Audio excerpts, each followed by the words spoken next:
여러분 이제 우리는 이 요한계시록 6장에 나오는 인치는 인봉된 책에서 인쳐진 이 책의 인을 떼는 그런 시간을 좀 가져보려고 합니다. 지난 시간에 여러분과 같이 일곱 인에 속해 있는 내용들이 요한계시록의 전체적인 이 부분에 영향을 주고 있고, 요한계시록의 특별히 19장, 20장까지를 다 한꺼번에 일곱 인이 떨어지는, 일곱 번째 인이 떨어지는 것과 마찬가지로 그 인이 떨어지는 사건과 관련되어 있다는 것을 말씀드렸습니다. 그만큼 이 인에 관한 이야기는 중요하다고 하는 거죠. 근데 그 결국은 뭐냐, 이건 우리 인생에게, 우리 모든 인류들에게, 우주의 거민들은 이미 다 이 복음을 영접했고요. 우리 화답했으니까 우리 인류들에게 이 복음이 전파될 때 우리는 어떻게 이 놀라운 이 복음을 우리가 대접했는가. 기독교는 골든 황금률이라고 하는 법칙이 있어요. 마태복음 7장에 나온 말씀인데요. 너희가 무엇이든지 남에게 대접을 받고자 하는 그대로 너희도 남을 먼저 대접해 주라.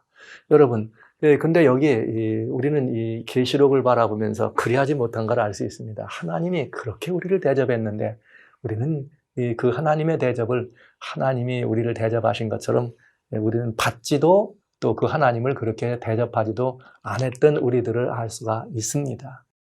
많은 이 가슴앓이를 해야 될 부분이지만 그럼에도 불구하고 이 복음을 열어봅니다. 역사 속에서 어떻게 이 복음에 대한 우리들의 이런 인지도가 떨어졌는지. 요한계시록 6장에 보면 내가 보면 어린 양이 일곱인 중에 하나를 떼는 그때에 내가 들으니 네 생물 중에 하나가 우레 소리와 같이 말하되 오라 하기로. 이에 내가 보니 첫째 인입니다. 이 첫째 인을 뗐는데 내가 보니 흰 말이 있는데 그 탄자가 활을 가지고 면류관을 받고 나가서 이기고 또 이기려고 하더라. 여러분, 이기고 또 이기려고 하더라. 복음은, 저는 이 말씀을 여러분들 드리면서 먼저 중요하게 생각하는 한 가지를 좀 말씀드리려고 해요. 이 생명의 말씀이 열리면서 그 말씀을 갖고 있던 인이 떨어지면서 결국은 그 인이 떨어질 때 하는 내용이 누구를 위한 것인가? 바로 우리들을 위한 것입니다. 우리들을 위한 것이었다는 사실을 우리는 아주 매우 중요하게 여겨야 합니다. 이것은 구원의 기쁜 소식입니다. 그처럼 오랫동안 사단에 노예됐던 우리들에게 이 생명의 복음이 공개되는 정말 구원의 놀라운 소식이요, 기쁨의 좋은 소식입니다. 그처럼 오래 기다렸던 이야기죠. 그래, 이런 승리의 소식들이 우리들에게 전달될 때, 이거는 마치 어떤 소식이냐면, 다니엘 하나님 말씀 9장 24절에 보면 이런 말씀이 있어요. 그때 예수님이 십자가 사건을 예표하면서 그때 허물이 마치며 죄가 끝나며 죄가 영속되며 영원한 의가 드러난다. 허물이 마치며 죄가 끝나며 죄가 영속되며 영원한 의가 드러난다. 그리고 이상과 예언이 응하며 지극히 높은 자가 기름을 받는, 이런 말씀이 있어요. 그러니까 이 말씀은 정말 중요한 말이죠. 그처럼 인류가 기다리던 이야기 아닙니까? 이 복음의 말씀이 바울이 얘기한 것처럼 만세와 그냥 만대로부터 오므로 감춰져 있던 이 비밀의 내용, 이것들이 이제 어떻게 됩니까? 공개되는 것이요. 골로새 1장 26절 말씀에 만세로부터 오므로 감춰있던 것인데 이게 우리들에게 펼쳐지는 것입니다. 인이 떨어진다는 것은 이렇게 놀라운 이야기죠. 그런데 이 복음이 떨어지면서 여기 말탄 자가 하는 일을 보면 이기고 또 이기려고 하더라, 이렇게 돼 있어요. 성도 여러분, 그리스도인은 이기는 존재예요. 세상의 사람들은, 도덕적인 사람들은 뭐라고 얘기하는가? 지는 게 이기는 거야. 천만에요. 성경은 절대로 지는 게 이기는 말을 하지 않았습니다. 이겨야 합니다.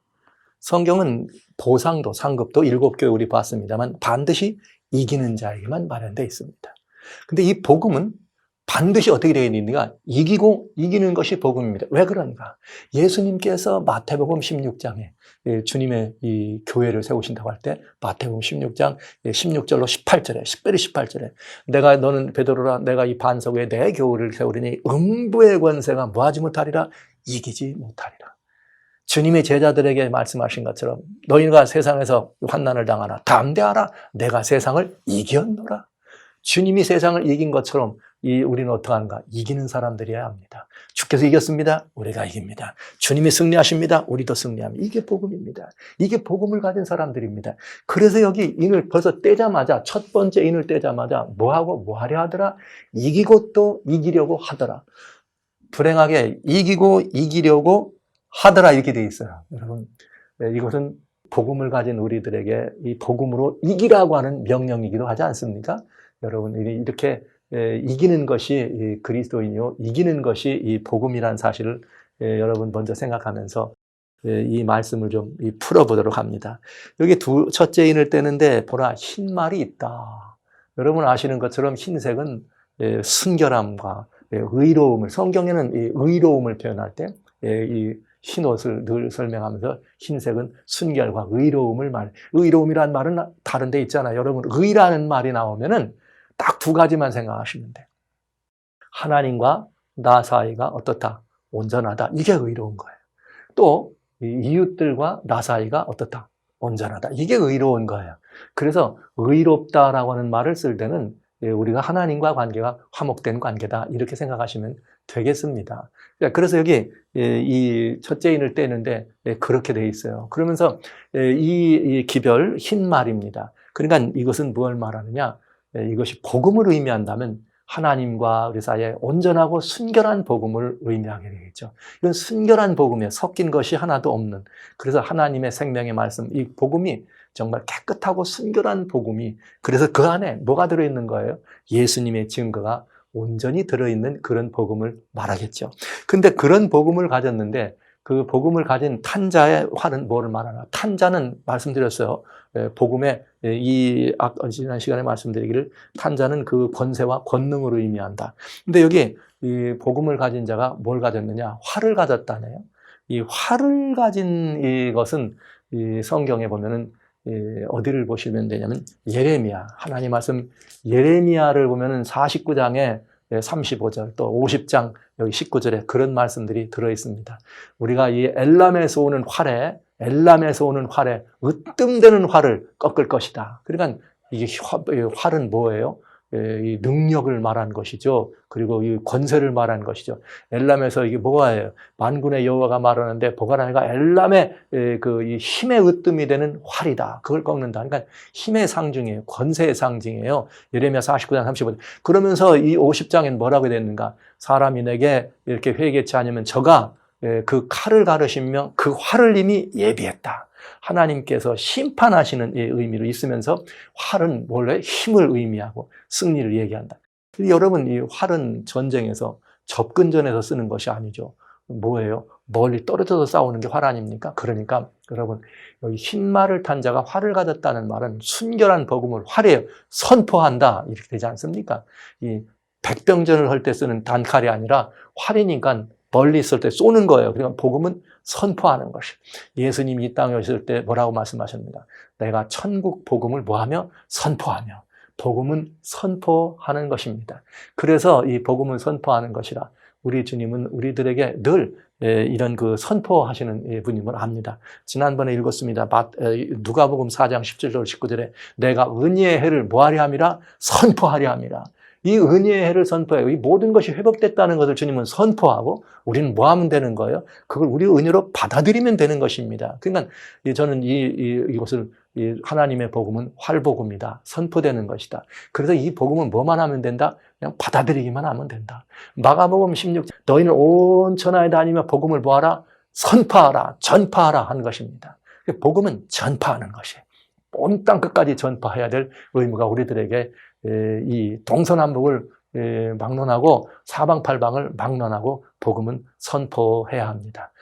그래서 이 주님께서도 또 뭐라고 말했냐면 침례 요한이 옥에 갇혔습니다. 이 옥에 갇힌 다음에 예수님한테 마태복음 11장 4절 5절에 나오는 말씀에 제자들을 보내. 그러면 제자들, 당신이 우리가 기다리던 그분입니까? 이렇게 물어보니까 예수님이 뭐라고 말씀하시냐면, 가서 말이야. 너희가 보고 듣는 것을 가서 얘기해라. 보고 듣는 것을 얘기해. 소경이 눈을 뜨고 뭐 해요? 안진뱅이가 걷고 문둥이가 깨끗함을 받고 이렇게 이 귀머거리가 듣고 죽은 자가 살아나고 가난한 자에게 복음이 전파된다 하라. 이렇게 돼요. 여러분, 복음이 뭐한다? 전파된다 하라. 이게 뭡니까? 주님이 내가 은혜를 선포하러 오셨다고 안 하셨습니까? 근데 내가 그걸 선포하는데 침례 요한에게 뭐라고 해요? 이 복음이 전파된다 하라. 이 선포하고 있지 않습니까? 그래서 이 복음은 바로 이 활복음입니다. 그 복음은 우리가 어디 있든지, 감옥에 있든지, 또 땅끝 저 멀리 있든지 주님의 복음은 선포되고 그 선포되는 복음을 듣고 영접하는 사람에게는 이기고 또 이기는 뭐가 있어요? 권세와 능력이 주어지는 것입니다. 여러분, 사단의 권세를 이길 유일한 능력은 복음입니다. 이 유일한 능력은 이 복음을 영접하는 데 있는 것입니다. 주님은 이것으로 어떻게 해요? 이 세상을 이겼습니다. 그래서 그 주님의 이기심으로 우리도 뭐 할 수 있어요? 세상을 이기고. 주님의 이기심으로 우리도 어떻게 할 수 있어요? 이 삶의 모든 것을 이길 수가 있는 것입니다. 그래서 흰 말탄자는 이기기 때문에 면류관을 쓴 것이에요. 말탄자가 면류관을 썼단 말은, 면류관은 뭐죠? 승리에 대한 상징입니다. 때로는 뭐에 대한 상징입니까? 누가 쓰는 것이에요? 왕이 쓰는 것이기도 합니다. 이 두 가지는 참으로 그리스도인들에게 이 삶의 절묘한 연합이죠. 이 복음은 뭘 가져다 준다고요? 승리를 가져다 줘요. 그리고 승자는 뭐가 승리입니까? 은혜의 왕국에서 성도들이 누리는 특권이죠. 그러니까 우리가 이 특권을 누리기 위해서 히브리서, 하나님 말씀 히브리서에서는 4장 16절에 우리가 이 때를 따라 돕는 은혜를 얻기 위하여 은혜의 보좌 앞으로 담대히 나아가라.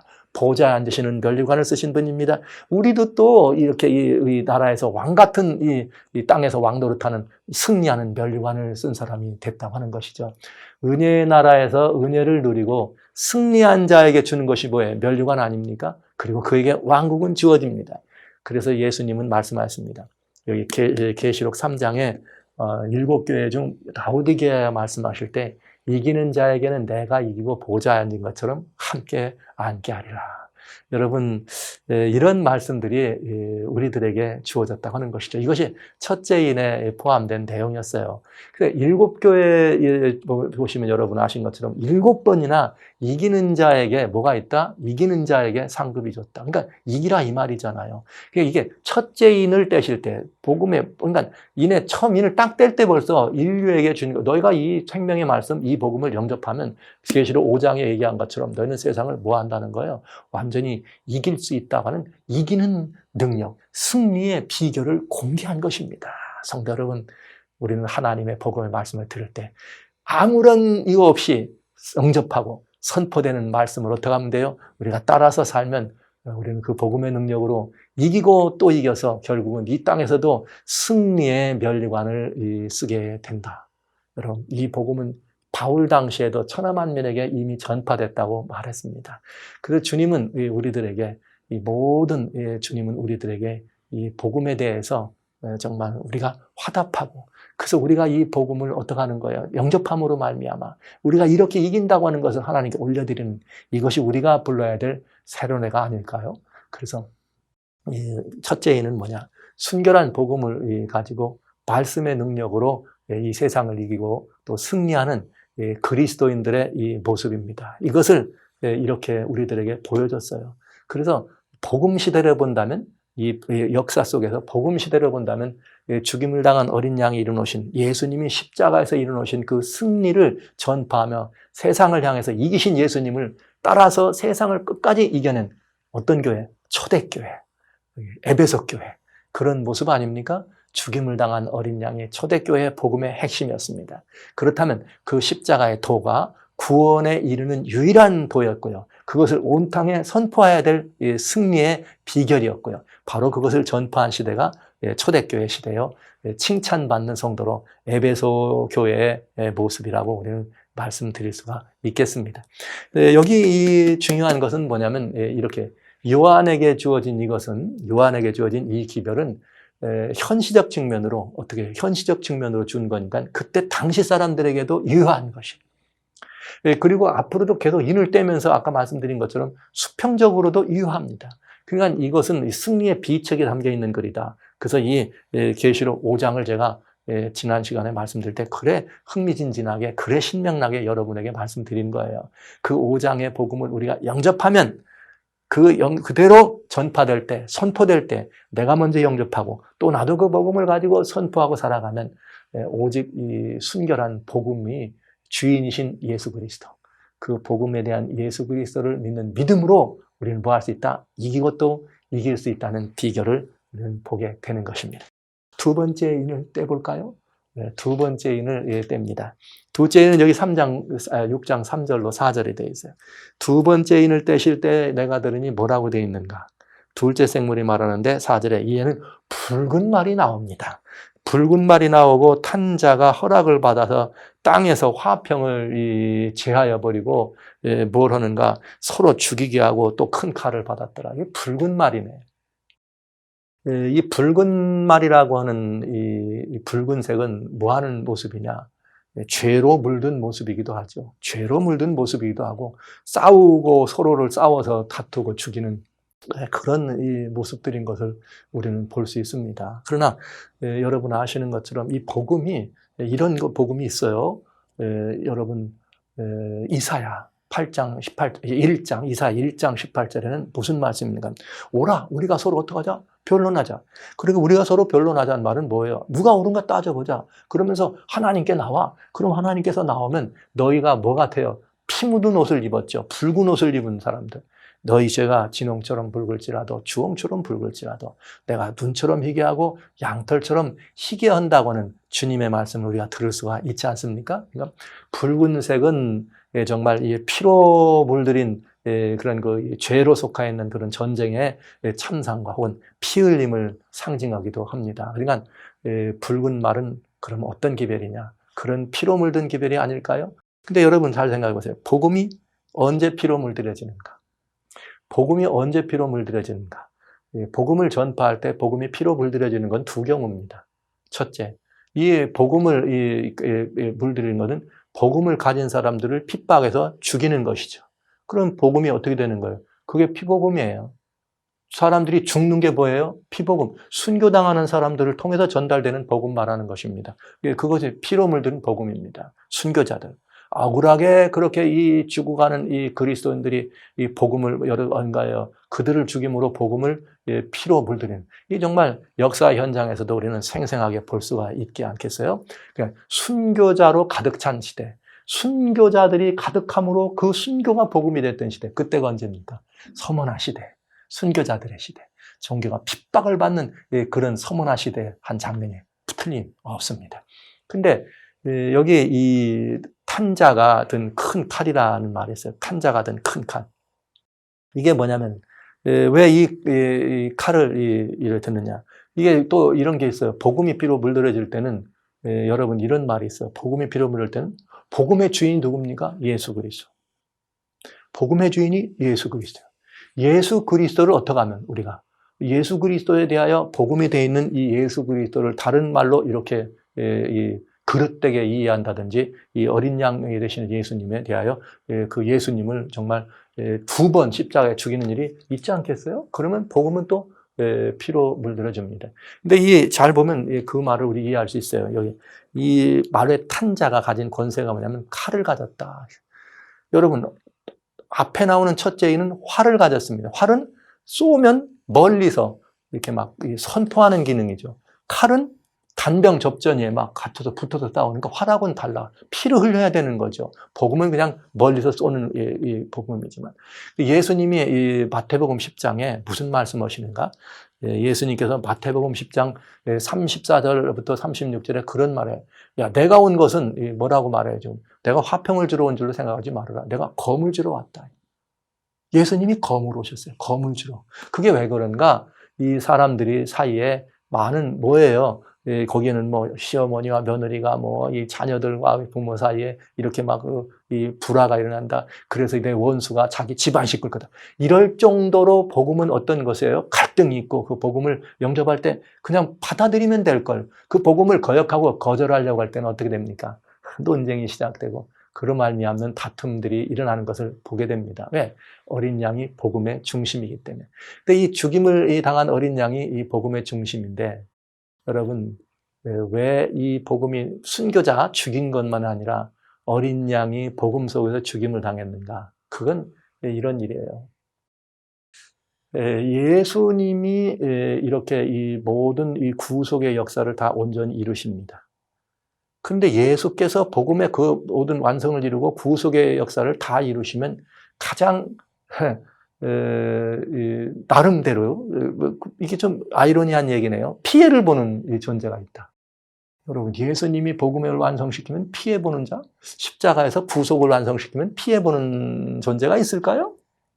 모든 인류가 구속이 되는 새로운 해방을 누리는데 있어요. 누군가? 사단입니다. 사단은 예수님이 가장 미운 존재예요. 예수께서 인류를 위해서 돌아가시고 인류를 구속하는 역사를 이루지 않으셔야 인류는 누구의 종입니까? 사단의 종인데 이 예수님이 그 일을 하거든요. 그러니까 사단은 뭐가 가장 이렇게 밉고 싫은 존재냐? 예수님이에요. 예수님이 밉고 싫은 존재지만 어쩔 도리가 없어. 그분이 다 이루어놓으셨으니까. 그러니까 사단이 이제는 뭘 어떻게 하면 좋냐? 그 예수님을 십자가까지 못 박은 이 사단이 다시 예수님을 피로 물들이는 비결은 예수님 자체가 어떤 분인가? 예수님의 증거들을 유린하고 예수님에 관련된 복음을 어떻게 하는 거예요? 미혹하고 유린해서 더럽히는 것입니다. 그게 더럽히는 것이죠. 그 복음이 피로 물드는데 어떻게 이 복음을 피로 물드는가? 여러분, 대단히 중요한 거 있어요. 예수님이 인류를 구속하시려면 반드시 예수님은 창조주 하나님이시라야만 가능합니다. 한 사람 죄인을 흠없는 사람으로 만들기 위해서 대신 누군가 죽을 수 있다면 또 다른 한 사람이 죽을 수 있어요. 그러나 여러 사람을 위해서 죽으려면 여러 흠없는 사람이 죽어야 합니다. 온 인류가 이렇게 흠없는 존재가 되려면 누가 죽어야 될까요? 온 인류가 죽으면 끝인데. 그게 대속으로 마련한 것이 어린 양 아닙니까? 어린 양은 누구인가? 예수 그리스도, 예수 창조주 하나님의 예표로 이렇게 하나님을 우리는 말씀드릴 수가 있겠어요. 창조주가 돌아가시는 것만이 모든 그 손에 일어난 피조물을 구속할 수 있다. 그러면 여러분, 만약 그렇지 않으면 안 되거든요. 그러니까 사단이 예수님을 공격하는 비결이 중요한 비결이 하나 있어요. 자기가 피해자라고 생각하고 뭐라고 하면 돼요? 예수는 하나님이 아니다. 여러분, 이것이 초대교회 끝없이 사도들을 괴롭히고 끝없이 신자들을 들어와서 예수님이 하나님이 아니라고 하는 이런 가르침을 가지고 교회를 어렵게 했습니다. 예수님을 두 번째 십자가에 못 박은 것이죠. 그래서 이렇게 해서 이런 예수님을 격화시키는 그런 운동이 일어난 거죠. 그래서 예수님은 피조물이다. 예를 들면 이런 이야기를 가지고 들은 것이에요. 영지주의 가르침을 가지고 들어와서 예수가 말이야 이렇게 육신으로 오신 예수님 그냥 아니다. 이렇게 예수님을 부정하려고 하는 그런 이야기, 그런 가르침들이 지속적으로 들어와. 여러분, 이것을 우리는 뭘 통해 알 수 있느냐? 삼위일체 논쟁을 통해서 알 수 있습니다. 복음이 완전히 피로 물들여졌었습니다. 예수님을 뭐 했으니까요? 완전히 난도질했으니까요. 여러분 대표적으로 아는 것처럼 알렉산드리아의 주 318년경에 알렉산드리아에는 누가 있었느냐? 거기에 아리우스라고 하는 이 장로가 있었어요. 아리우스는 거기에서 알렉산드에서 이렇게 이 장로로서 이 봉사활동하면서 그런 뭐라고 했나? 예수님을 뭐라고 했느냐? 예수님은 이렇게 이 태어난 존재다. 없던 데서 태어났다. 이 말은 무슨 말이냐면 예수님은 쉽게 말하면 피조물이라 이 말이에요. 예수님은 어느 때인가 올라가면 없었던 때가 있었다. 무존재라는 거죠. 그럼 없었던 때가 있었다는 말은 어느 날 태어났다는 뜻이죠. 그럼 어느 날 태어났다는 말은 어떻게 태어나는 거예요? 지음을 받았다 이 말이잖아요. 창조되고. 그래서 예수님을 피조물이라고 얘기한 것입니다. 이것이 아리우스라고 하는 사람이 이야기하고 그런 가르침들이 이게 많이 돌아다녀 로마 제국 내에 많이 팽배했어요. 그래서 이제 그래서 그는 뭐냐면 예수 그리스도는 본성과 오염에 있어서 성부 하나님보다는 열등하다 이렇게 아예 선언했습니다. 그러니까 예수님이 어떻게 된 거예요? 두 번째 죽임을 당한 것과 마찬가지죠. 그러나 이제 그런 이야기들을 이렇게 바로잡기 위해서 생겨난 것이 AD 325년에 열린 니케아 회의입니다. 니케아 회의에서는 이제 그때 또 알렉산드리아 집사였던 아다나시우스가 아니다. 예수님은 이 하나님 아버지와 동형 본질이다. 그러면서 예수님은 본질적으로 만들어진 분이 아니라 원래 계셨던 분이다. 그래서 예수님의 이 선존재라고 하는 말을 이렇게 우리 하죠. 우리 예수님은 태어난 분이 아니라 원래 스스로 계신 분이다. 이렇게 해서 325년에 아다나시우스가 아리우스의 논쟁을 설파하고 그렇게 해서 삼위일체라고 하는 이야기가 기독교 안에 공식적인 교리로 채택되기 시작합니다. 그러면서 이제 451년에 칼게돈 회의까지 와서 삼위일체 하나님이 완전히 기독교에 매우 중요한 일이 된 거죠. 자, 이것이 그러니까 여러분, 이렇게 예수님에 대해서 이렇게 똑똑하고 유능하다고 하는 사람들이 예수님에 대해서 어떻게 하는 거예요? 하나님이 아니다. 이 말은 즉 예수님을 2번 십자가에 못 박는 게 된 거죠. 그러나 그렇게 하면서 사람들, 어리석은 사람, 그때 당시에 고린도서에도 나와 있습니다만 유대인들에게 십자가는 뭐예요? 유대인들에게 십자가는 부끄럽고 피하고 싶은 것이. 그러나 헬라인들에게 십자가는 그건 바보 같은 짓이라, 이게 어리석은 짓이다. 자기들은 똑똑하다는 얘기죠. 그렇게 하면서 이렇게 이 예수 그리스도를 복음의 중심에서 있는 것을 제하려고 부단히 노력을 한 것이죠. 자, 이렇게 해서 복음은 피로 물들여졌었습니다. 그러나 여러분, 우리는 이러한 때 다른 복음, 즉 생명의 복음이신 예수님이 가지신 그 예수님을 상처내면 그건 피로 물들여지는 복음이죠. 그렇게 해서 이 교회 안에 엄청난 사람들이 그것 때문에 핍박을 받고 순교를 당하고 투옥당하는 일이 또 벌어졌어요. 그래서 여기 이 붉은 말로 되어 있는 이 붉은 말로 단 이 칼복음은 저게 칼복음이다. 한병접전을 해가지고 영접하지 않고 그냥 받아들여서 싸웠다. 이런 이야기죠. 그런 복음이 전달된 시대, 서머나 시대. 성도들이 핍박으로 말미암아 죽은 것이 복음이 되던 시대. 또 예수님을 또 그렇게 복음의 중심인 예수님을 뭐 하던 시대? 유린해가지고 하나님이 아니다. 즉 복음의 공효를, 십자가의 공효를, 예수님의 증거를 완전히 무효화하려고 했던 그런 시대. 그것을 우리는 여기서 볼 수가 있겠습니다. 그러면서 엄청난 싸움들이 일어난 시대죠. 저는 이걸 칼복음과 같다. 그 다음에 이제 세 번째 시대입니다. 이게 그러니까 서머나 시대의 이 순교자의 시대일 뿐만 아니라 이교의 가르침들을, 철학이라고 하는 가르침들이 들어오면서부터 교회를 병들게 하는 그 시대를 볼 수가 있어요. 그 다음에 이제 세 번째 인입니다. 5절에 셋째 인을 떼실 때 내가 들으니 셋째 생물이 말할 때 내가 보매 검은 말을 가져내 탄 자의 손에 소를 가졌더라. 그러면서 내가 내 생물 사이에 나는 듯한 음성을 들으니 가로되 한 데나리온에 밀한데요 한 데나리온에 보리가 석대로다. 감람류와 포도주는 해치 말라 하더라. 여기 이상한 게 나오네요. 이제 검은 말에 이렇게 등장했어요. 그럼 이 검은 말이니까 여러분, 검은색이란 말은 무슨 말입니까? 이건 죽음을 의미하죠. 검은색은 이 죽음이고, 또 이 검은 색깔 이 말은 이제 이 재난 이런 것들을 보여주잖아요. 복음이, 하얀 복음이 순결할 때는 하얀 복음이지만 복음이 순결을 잃으면 어떻게 됩니까? 능력을 상실하죠. 복음이 순결을 잃으면 능력이 상실해. 그래서 복음을, 순결을 지키려고 사람들이 피 흘려서 싸웁니다. 소머나 시대같이 순교당합니다. 그랬더니 복음이 뭐로 물들여져요? 피로 물들여집니다. 그런데 이제 그렇게 하다가 컨스탄틴 이후에 어떤 일이 벌어지느냐? 이 기독교가 공인됩니다.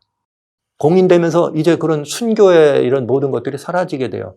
그러면 그때 피 흘려 싸워서 이렇게 막 그 복음을 향해 투쟁하던, 칼 들고 투쟁하던 시대가 아니라 이번에는 평화가 오게 되죠. 그렇게 평화가 올 때 반드시 누가 틈타냐? 어둠이 틈타게 되어 있어요. 뭐로 오느냐? 화평. 서로 평화하자는 이름으로 이렇게 뭐가 시작되느냐? 조금 타협하자. 그 대표적인 타협이 그거예요. 컨스탄틴 황제가 기독교로 이렇게 그가 회심이라는 표현을 쓸 수 있을는지 잘 모르겠습니다. 어쨌든 컨버션을 했으니까 기독교로 공인하고 기독교인이 됩니다. 그 내면의 세계까지도 그가 완전히 기독교인이 됐는지는 우리는 하나님만이 아십니다. 그러나 그가 이 정치적인 이런 권세를 가지고 정치와 종교를 합동되게 하기를 원하고, 그러면서 그는 의의 태양 되시는 이 예수님을 향하여 예수님이 저 빛나는 이 태양 이렇게 하면서 이렇게 이 교회 안에 그런 이 모든 것들을 가져오면서 점점점 이교의 사람들이 교회 안에 들어오기 시작하게 돼요. 컨스탄틴 황제가 기독교를 개정하면서 이교의 가르침이나 이교의 깨달음이나 이교의 다른 기독교와는 닿지 않은 다른 여러 가지 것들이 들어오죠. 그러니까 그런 보이지 않는 그런 이 모든 것들이 하얀 흰 복음 안에, 순결한 복음 안에 섞이게 되면 복음은 빛을 잃어버리고, 빛을 잃으면 능력을 잃어버리게 되죠. 검은 이 복음이 된다 이거예요. 여러분, 이 기독교 안에 제일 초대교회 안에 가장 교회를 타협하게 하고 이교적인 가르침을 가지고 제일 교회를 타락시킨 것은 바로 영지주의예요. 영지주의적 그런 이 철학이 이 교회 안에 이 틈타는 것을 지배했습니다. 그러면서 이런 철학적 사고를 가지고 이런 이교의 가르침들이 들어올 때 사람들은 또 그래요. 교회라는 게 전부 모든 것들을 영접하는 곳으로 되어 있으니까 그것이 진위 여부를 떠나서 참과 거짓 여부를 떠나서 들여오게 되어 있어요. 진리가 가장 왜곡되는 그 문호가 열린 것이 바로 이 시대였습니다. 그래서 저는 그 시대를 성경은 검은 말, 검은 복음, 이 복음이 무슨 복음이에요? 타협하는 복음이에요. 생명을, 빛을 잃어버린 복음을 여기 설명해 주고 있습니다. 그럴 때 그런 이 복음의 탄자는 뭘 가졌냐? 저울이다. 그때 살아있는 복음은 역할을 하는 게 뭐밖에 없어요. 옳고 그른 것을 저울은 뭐 하는 것이냐? 다는 것인데, 특별히 비교해보고 다는 것인데, 옳고 그른 것을 달아보지만 넉넉하냐 부족하냐를 달아보는 거죠. 그때 기독교는 다양한 이교 가르침을 하면서 달아보니 부족하다 이 말이에요. 여러분, 그러면서 이 달아보면 부족한데 성경에는 그런 진리의 말씀에 대한 그런 근거의 부족이나 이런 것들에 대해 설명하는 구절이 있어요. 아모스 8장 11절입니다. 아모스 하나님 8장 11절에 보면 이런 게 나와요. 여호와께서 가라사대 뭐라고 하셨느냐? 보라, 날이 이를지라 내가 기근을 땅에 보내는데 양식이 없어 줄인 게 아니라 물이 없어 가람이 아니요 여호와의 말씀을 듣지 못한 영적인 가뭄을 설명해. 이분이 저울을 들었어요. 영적 가뭄입니다. 근데 어떻게 이 저울을 들고 달아주느냐? 여기 말하기를 이렇게 달았어요. 자, 들어봤더니 한 데나리온에 밀한데. 여러분, 한 데나리온이라는 말은 장정이 하루에 일하고 받는 품삯입니다. 그랬더니 장정이 하루 죽어라고 가서 일을 한번 했더니 밀 한 대밖에는 못 얻어. 그 다음에 또 보리로는 보리 석 대밖에는 못 얻어. 이 말은 이 하나님의 이 생명의 복음의 말씀이 그만큼 드물었다. 말씀의 기근이다. 양식의 기근이란 말은 아모스가 말한 것처럼 말씀의 기근이에요. 심각한 기근이 온 것입니다. 왜? 진리가 타협되고 진리 안에 이교적인 가르침이 들어와서 참 복음이 어떻게 된 거예요? 드물어지게 된 것입니다. 그러니까 그때 저울로 달아봤더니 하나님의 생명의 말씀은 여기 감람류와 포도주와 같고 밀과 보리같이 말씀인데 이건 막 값이 비싸다는 말은 드물다는 뜻입니다. 드물다는 뜻. 여러분, 이렇게 이 복음이 타협되는 그런 시대에 대한 이야기를 구체적으로 설명해주고 있지 않아요? 그런데 여기 뭐라고 했는가? 감람류와 포도주는 잊지 말라. 이 성경적인 이야기를 보면 감람류와 포도주는 예수님을 믿는 믿음, 또 예수님을 하는 그런 그 사랑, 그 다음에 성령과 어린 양의 보혈, 감람류는 성령이라면 포도주는 어린 양의 보혈, 이렇게 하면서 믿음과 사랑, 이렇게 그런 그 영혼을 소성시키는 예수님의 은혜, 이런 걸로 설명할 수 있는데, 이런 것들이 어떻게 됩니까? 이런 것들이 영혼을 치유하는 치유제 아닙니까? 이런 것들을 그래도 주님께서 끝까지 어린 양에 대한 것 성령이 제거하진 않으셨지만, 그러나 생명의 말씀과 그 복음은 어떻게 됐습니까? 이 타협되어서 많이 사라지게 되고 진리의 말씀은 심각한 이 기근을 겪게 된 세 번째 인해 시대. 그래서 이것을 우리가 교회로 말하면 버가모 시대가 어떤 시대였습니까? 니골라당의 가르침들을 들여오게 하고 이렇게 이 교의 가르침들을 들여오게 하는 그런 시대였습니다. 타협하는 시대였습니다. 그렇게 해서 신앙이 마치 뭐가 되느냐? 세속의 유익을 이렇게 종교나 신앙이 마치 이렇게 세속의 어떤 그 유익을 위한 그런 걸로 전락되는 그런 시대라면 이것은 정말 이 진리를 위한 희생이 필수적이지 않겠습니까? 왜? 말씀이 어떻게 되니까요? 기근이 오니까요. 이런 일은 정말 위험한 일입니다. 그래서 세상에 그렇게 말씀의 기근이 올 때 진리가 이탈되고 진리가 왜곡되는 이런 모습들을 바라볼 때 하나님께서는 끝까지 이 버가모 교회에게 이렇게 정말 이 감추인 이 만나를 어떻게 만나가 온누리에 떨어지던 만나가 감춰진다. 진리에 대한 기근을 말한 것입니다. 어떤 일이 있을지라도 우리는 진리를 양보하거나 진리에 대한 타협이 있어서는 안 됩니다. 진리만이 기준이라는 것을 이 세 번째 인을 떨어질 때 우리는 보게 됩니다. 여러분, 핍박에 오면 복음을 가진 사람들은 핍박을 위해서 어떻게 하느냐? 복음을 버리든지, 그렇죠? 아니면 진리를 양보하든지, 뭔가 좀 타협하든지, 아니면 뭐예요? 그냥 핍박을 감수하고 순교하든지, 셋 중에 하나입니다. 그런데 이제 여기 이것은 첫 번째 흰말일 때는 막 이게 진리가 전파될 때 그냥 행복한, 그러나 이 진리가 이 서머나 시대에 핍박으로 이렇게 다가올 때 진리를 어떻게 한 거예요? 끝까지 사수한 것이죠. 그래서 피로 물들여졌지만 끝까지 사수해요.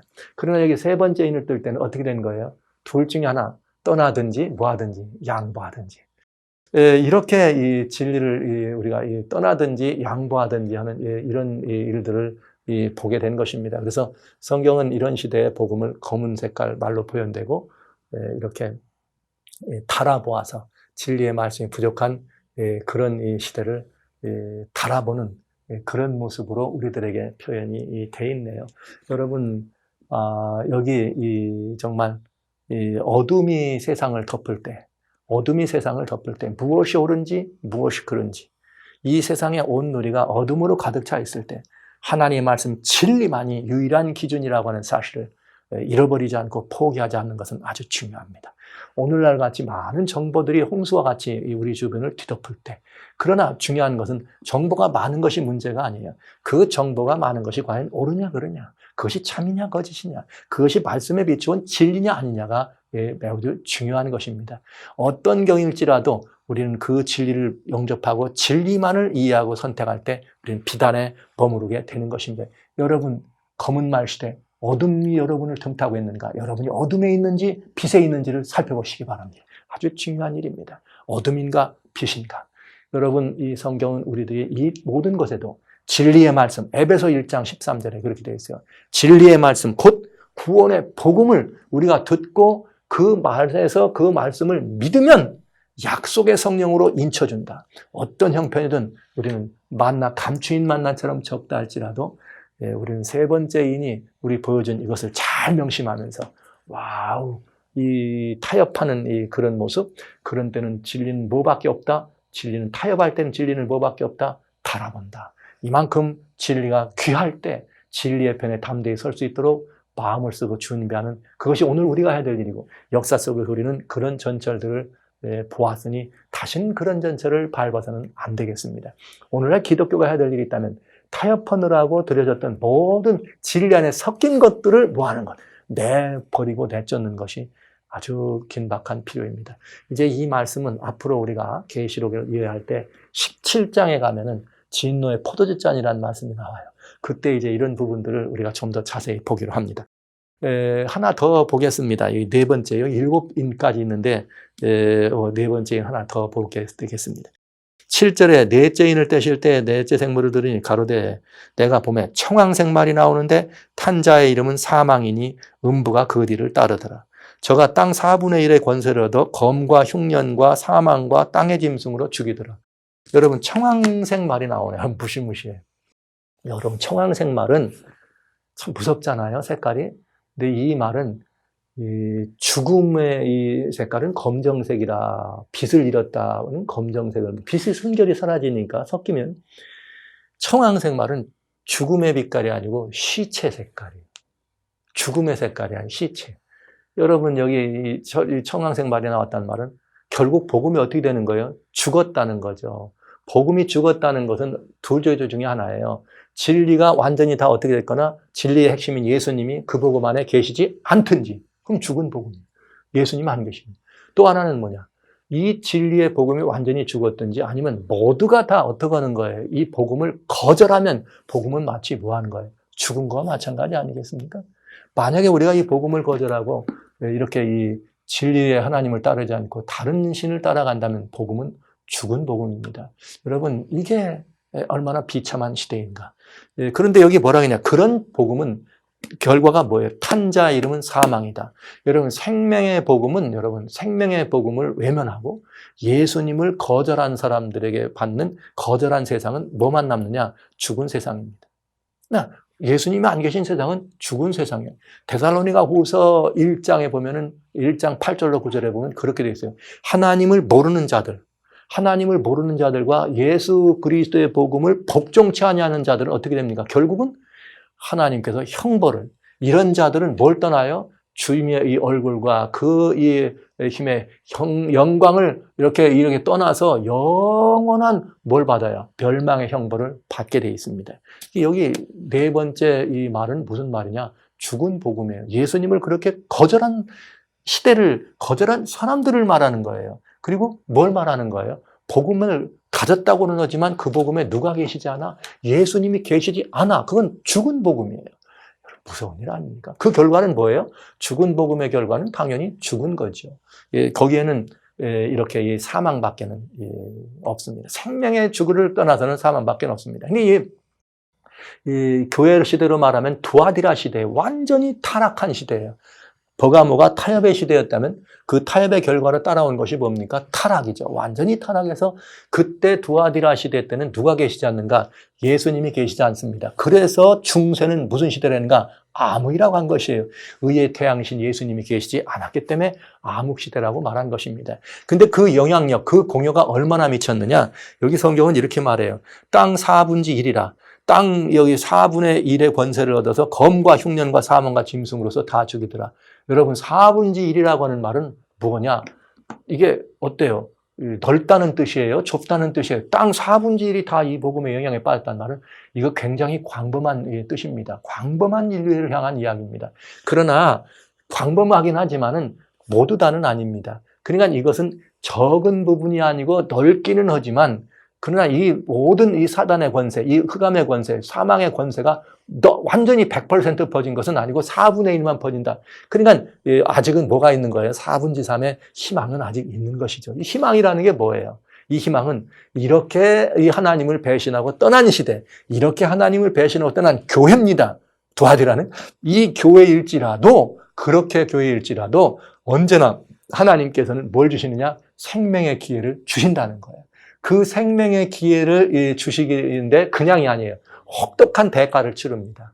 그러니까 여러분, 이 혹독한 대가를 치르게 하는데 이것은 하나님께서 그 대가를 치르지만 돌이킬 수 있는 희망을 주신다 이 말이에요. 그러면 여러분, 주님이 마련하신 그 혹독한 대가, 우리 벌이라는 말을 써. 벌이나 혹은 하나님께 맞는 재난이나 재앙을 받을 수 있어요. 네 번째 볼 수 있어요, 여기. 뭘 받느냐? 검과 흉년과 사망과 땅의 짐승이다. 이게 바로 이 주님께서 마련하신 벌입니다. 여기 에스겔에 보면 에스겔 14장 21절에 아주 중요한 말이 있어요. 하나님께서 하나님 백성들, 일반 모두를 말하는 게 아니라 하나님 백성들을 위해서 예비한 벌이 있어요. 회초리가 있어요. 주 여호와께서 가라사대 내가 나의 4가지 중한 벌이 있다. 내가 나의 4가지 중한 벌이 있다. 그런데 중한 벌이 뭐냐? 곧 칼과 기근과 사나운 짐승과 온역이다. 칼과 기근과 사나운 짐승과 온역이다. 이 4가지가 하나님 마련하신 벌이에요. 이 벌은 주님에서 우리들에게 나오는데 여기 보세요. 4장에 탄자가 나오는데 먼저 검이죠. 칼이죠. 흉년, 기근이죠. 그다음에 사망과 땅의 짐승. 이게 사망, 온역과 뭐예요? 땅의 짐승이다. 이게 정확하게 하나님이 마련하신 4가지 벌이 있다는 거죠. 왜? 복음을 거절한 사람들에게, 예수님을 거절한 사람들에게 내리는 예비적 심판, 종말적 심판을 말하는 것이 아닙니다. 그것을 거절하면 하나님께서 이 예비적 심판이란 왜냐?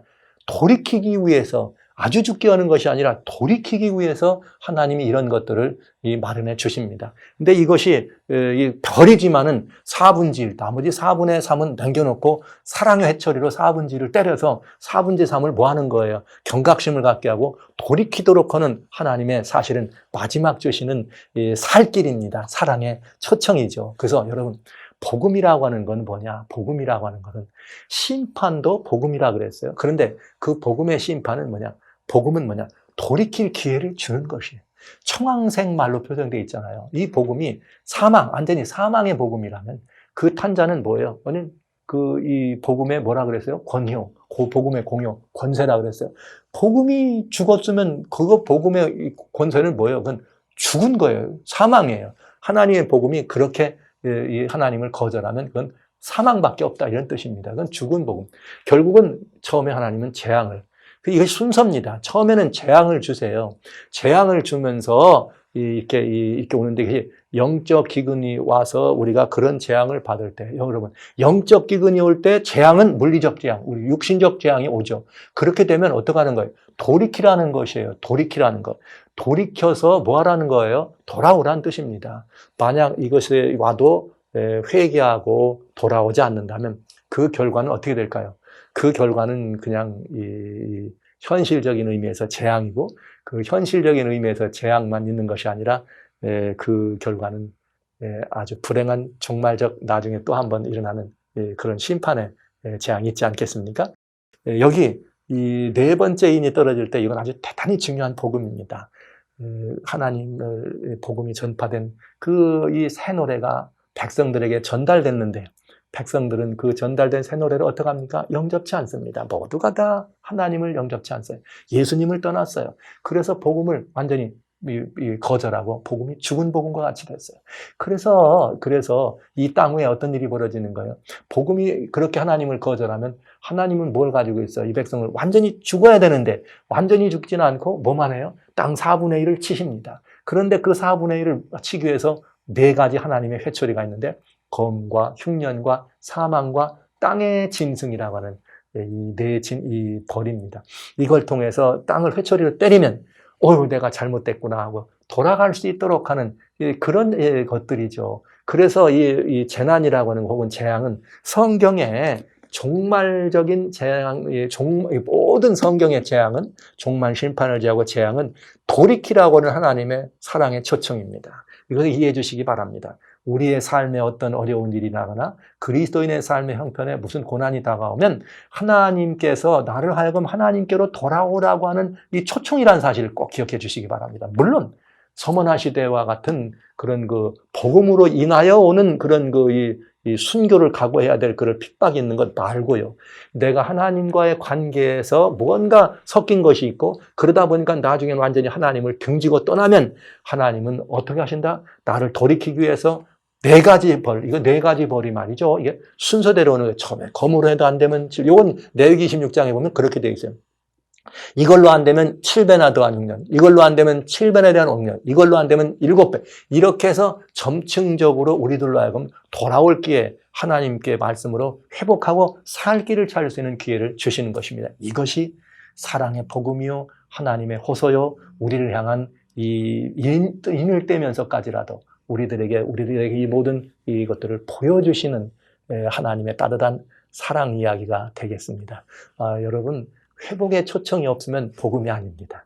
그러나 우리는 그 복음 안에 재앙이 있거나 복음 안에 이렇게 이 심판이 있다 그래서 그것을 무조건 죽게 하신다는 의미로 이해하시면 그건 오해입니다. 아니올시다.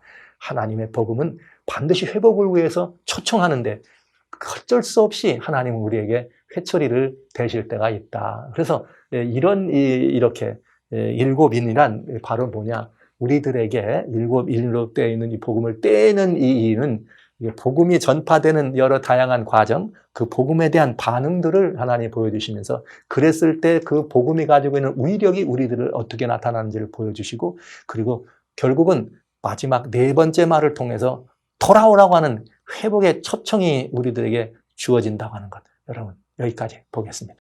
자, 이제 이것이 네 말로 된 이야기입니다.